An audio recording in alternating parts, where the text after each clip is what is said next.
안녕하십니까 오마이TV 시청자 여러분. 또 오랜만에 인사드립니다. 뉴스타파가 며칠 전에 또 김건희 여사 관련해서 큰 보도를 하나 또 했죠. 그래서 뭐 그간의 논란이 계속돼 왔던 도이치모터스 그 주가 조작 사건 관련해서 이번에는 그 법정에서 공개된 그 통화 녹취록을 가지고 보도를 했고요.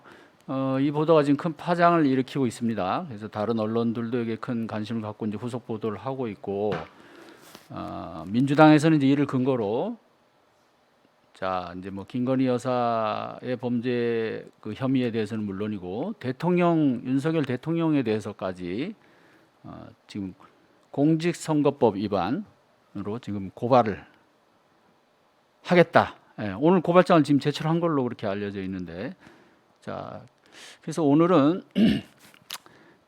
이번 보도를 또 주도했고 또 그간에도 쭉 이 김건희 여사 주가 조작 연루 혐의에 대해서 지속적으로 보도해온 뉴스타파 심인보 기자님 모시고 오늘 한번 심층적으로 이 문제를 한번 저희가 한번 얘기를 해보겠습니다.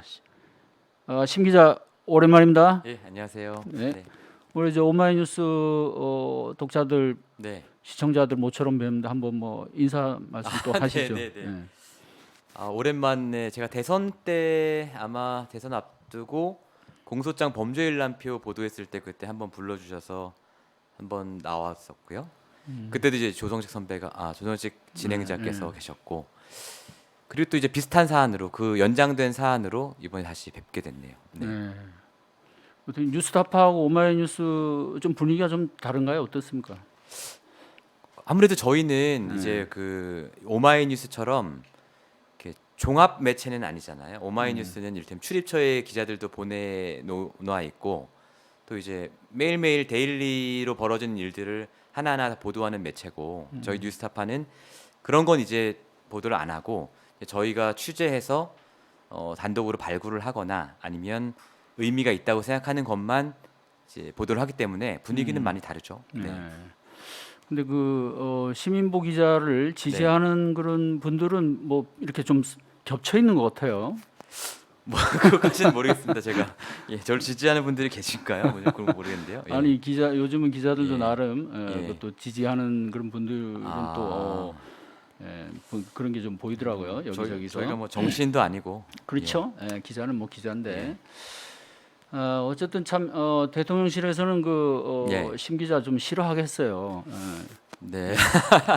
근데 이제 저희가 여러 가지 보도를 했고 그동안 그때마다 이제 뭐 대통령 되기 전후요. 강력한 법적 조치를 검토하겠다 뭐 이런 얘기를 했지만 사실은 아직 제가 뭐 고소나 고발을 당한 건 하나도 없거든요. 그래서 뭐 싫어하시는 게 맞나 모르겠어요. 자, 뭐 네. 옳고 그르고 네. 또 사실인지 아닌지 또 진실인지 아닌지 뭐 네. 이런 부분들은 뭐 만약에 필요하다면 법정에서 또 네. 뭔가 가려질 수도 있겠죠. 네. 언론이라는 것은 또 이제 꼭 법적인 어떤 그런 사법적인 진실 그 이전에 네.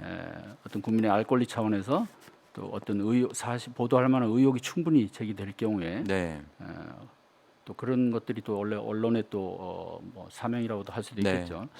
자, 오늘 어쨌든 이 문제를 가지고 민주당에서 상당히 그 좀 이제 강도 높은 그런 얘기를 했습니다. 그래서 잠깐 그 관련 화면 좀 네. 보시고 얘기를 이어가도록 하겠습니다.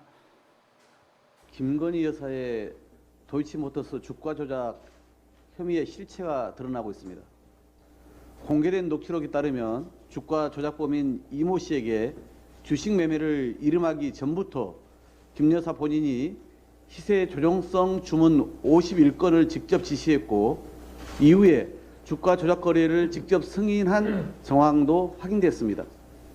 지난 대선 기간 위탁 관리를 맡겼을 뿐이고 이모 씨가 임의로 거래했다고 해명한 윤석열 대통령 또한 허위사실 공표 혐의에서 자유롭지 못합니다. 하지만 대통령실은 날조 허위 주장도 부족해 검찰이 명확하게 어떤 결론을 내렸나라며 무혐의를 압박하는 수사 가이드라인도 제시했습니다. 이런 노골적 압박 때문에 그동안 대한민국 검찰과 경찰이 윤석열 대통령 내외와 가족이 연루된 의혹들에 대해 줄줄이 무혐의 처분을 내린 겁니까? 학력 위조, 논문 표절 등 명백한 정황과 증거가 있음에도 김건희 여사를 둘러싼 수사가 무혐의 처리되면서 국민적 공분이 들끓고 있습니다.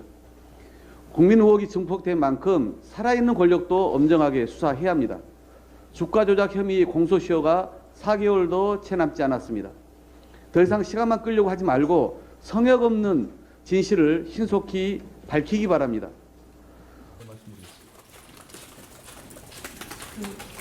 혹시 고발장 접수하시는데 허위 사실 유포라고 하셨는데 정확히 어떤 발언에 대해? 네, 정확히는 당선 목적의 허위 사실 공표이고요. 최저 벌금 500만 원 이상의 중범죄라서 유죄로 인정되는 경우 당선이 무효되는 그런 범죄입니다.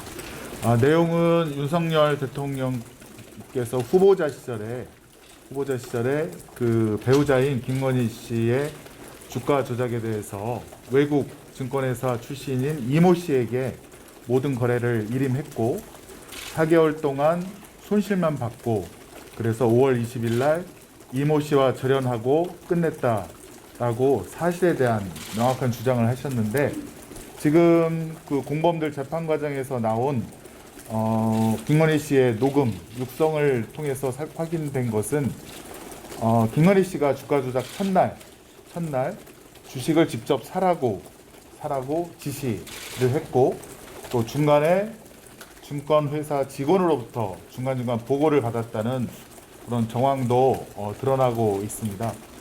그 지시한 행위 중 51건이 지금 검찰의 공소장에 범죄로 적시되어 있어서 공범들도 그 부분으로 지금 재판을 받고 있습니다. 두 번째 날도 마찬가지로 김건희 여사가 직접 주식 매수에 대해서 증권회사 직원에게 지시하거나 승인을 했고 그 행위 중 31건이 지금 범죄 사실로 재판의 대상이 되고 있습니다.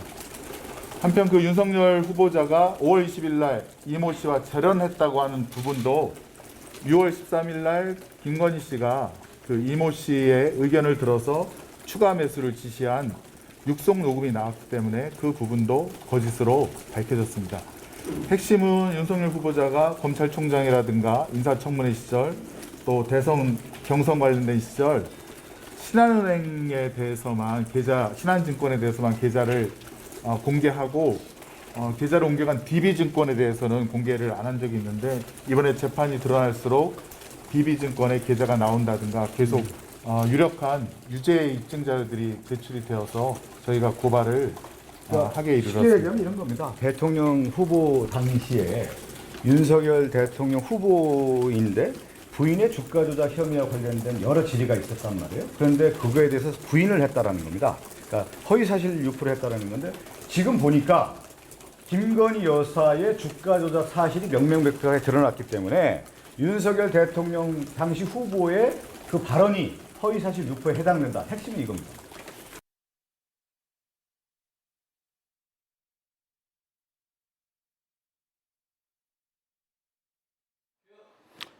예, 지금 다 같이 보셨는데요. 지금 민주당 지금 두 의원이 상당히 내용을 잘 이해하고 있는 것 같죠? 예, 뭐 예. 보통 이런 거 보도하고 나면 이제 의원분들이나 정치인분들이 나와서 얘기하는 거 보면 답답할 때가 많거든요. 저게 아닌데. 근데 오늘 말씀하시는 건 보니까 굉장히 이해를 잘 하고 계시는 것 같습니다. 예. 아마 뭐 뉴스타파에서 또 그만큼 자세히 또 알기 쉽게 네. 또 사실 위주로 아마 보도를 했기 때문에 감사합니다. 예, 네. 민주당에서도 비교적 부담 없이 저렇게 얘기를 할 수 있는 것 같아요. 예. 지금 이번 보도의 핵심이 네. 이제 그 법정에서 네. 그죠? 자 도이치모터스 주가 조작 사건의 공범 네. 이자 일명 그 선수라고 하는 네. 이모 씨, 네. 이모 씨가 이제 그 김건희 여사의 계좌를 자기가 이제 그 말하자면 맡아서 네. 그 주가 조작을 하는데 사용했다는 거잖아요. 맞습니다. 예. 자, 이 사람이 이제 그 변호인이 네. 이제 제출한 통화 녹취록이에요. 아, 그 사람의 변호인이 아니고 네. 권오수 회장의 변호인이 권오수 회장의 변호인이 예, 그 법정에 이제 제시를 한 거죠. 권 회장의 변호인이. 네네네. 자, 그럼 권 회장하고 이제 이모 씨하고 네. 그 이제 같은 그 그렇죠. 뭐랄까, 공범 공범 관계로 관계인데, 봐야 되잖아요, 그죠? 자, 그래서 그 이제 녹취록이 공개된 게 이제 세 가지. 네, 맞습니다. 세 가지죠. 그래서 네. 이제 다 시기는 2010년 네, 2010년 1월 12일, 1월 13일, 13일, 하나는 6월 좀 16일. 떨어져서 6월 16일. 네, 자, 네. 두 개는 신한투자증권 직원이 하고의 맞습니다. 통화고. 네. 자, 하나는 이제 DB증권. DB증권. 예. 각각 통화 네. 이쪽 당사자는 김건희 여사고. 네. 그죠? 반대쪽은 증권사 담당 직원이고요. 예, 자, 예. 그래서 먼저 이 녹취록을 예. 어떻게 입수해서 보도를 네. 하시게 됐는지 예. 간단하게 설명해 주시고 그 네. 의미를 좀 짚어볼까요? 예. 그러니까 재판이 계속 진행 중이었고요. 2월 달부터. 그래서 제가 이제 2월 1월 때는 이제 대선 직전이었으니까 계속 못 가다가요. 근데 대선 끝나고 나서 제가 대선 때 너무 이제 힘든 일이 많아서 한 몇 주 정도 휴가를 갔다 와서 이제 공판에 다니기 시작했죠. 이제 매주 금요일 공판이 있는데요. 그 공판을 이제 꾸준히 다니다가 이건 뭐 제가 단독으로 뭘 발굴하거나 어디 제보자한테 받거나 이런 게 아니고요. 재판에서 이제 그 아까 말씀드린 것처럼 그 두 개는 권오수 회장 변호인이 그리고 한 번은 검사가 증인 신문을 하면서 그 녹취록을 화면에 띄워놓고 질의를 하더라고요. 그래서 제가 그때 보고 이건 뭐지 하고 싶어서 얼른 받아 적은 겁니다. 네, 사실은 그 자리에 뭐 방청객 분들도 계시고 예. 다른 기자분들도 계시긴 했죠. 예. 그럼 다른 언론사 기자도 네. 있었다면 이게 중요한 사안이다 이런 네. 생각을 좀 판단을 좀 못했던 것 같아요. 아무래도 이제 제 생각에는 이 보도가 나가고 나서 이제 기성 언론사에 주류 언론사에 이제 법조 기자들한테 전화를 많이 받았는데 이제 이렇게 얘기를 하더라고요. 저희가 그 법정 기록을 꼼꼼히 보니까 선배 말씀하신 내용이 진짜 있더라고요. 이렇게 얘기를 하더라고요. 그러니까 무슨 얘기냐면 이 법조 기자들이 재판이 워낙 많잖아요. 그러니까 다 취재를 갈 수 없으니까 분담을 해서 자 오늘 어떤 공판이 있으니까 어느 사 막내가 가서 타이핑을 해라 이렇게 하고 그걸 받아서 이제 서로 풀을 하는 거죠. 그래서 여러 개의 재판 기록, 여러 개의 재판들에 여러 소속의 언론사 기자가 각각 들어가서 타이핑을 한 다음에 그걸 풀을 해서 이제 공유를 해서 보는 건데 뭐 제가 생각하기에는 워낙 많은 재판들이 진행되고 하다 보니까 그 많은 분량을 다 소화를 못 하다 보니까 아마도 그런 걸 놓치지 않았을까라고 생각이 들더라고요. 예. 그 참 뭐 상당히 어떻게 보면 중대한 사안인데, 네. 그죠? 말씀을 듣고 보면 또